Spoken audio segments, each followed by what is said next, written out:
Hi friends, welcome to our channel. అందరికీ నమస్కారం అండి. అందరూ ఎలా ఉన్నారు? నేనైతే చాలా బాగున్నానండి.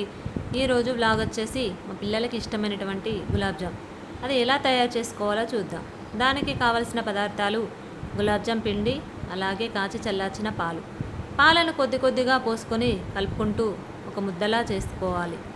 తర్వాత చిన్న చిన్న ఉండలుగా చేసుకొని పక్కకు పెట్టుకోవాలి.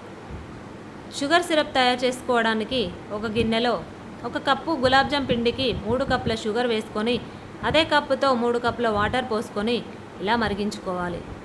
ఇలా మరిగి పాకానికి వచ్చిన తర్వాత టేస్ట్ కోసం కొద్దిగా ఇలాచీ పౌడర్, అలాగే షుగర్ సిరప్ దగ్గరికి రాకుండా ఉండడానికి లెమన్ జ్యూస్ పిండుకొని పక్కకు పెట్టుకోవాలి.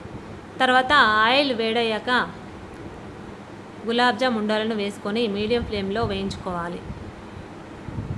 ఇలా బ్రౌనిష్ కలర్ వచ్చిన తర్వాత ఉండల్ని తీసుకొని షుగర్ సిరప్లో వేసుకోవాలి.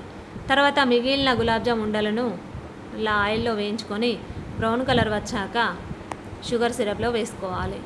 అంతేనండి, గులాబ్ జామ్ రెడీ. మీకు ఈ వీడియో నచ్చినట్లయితే లైక్ చేయండి, షేర్ చేయండి, కామెంట్ చేయండి, సబ్స్క్రైబ్ చేయండి.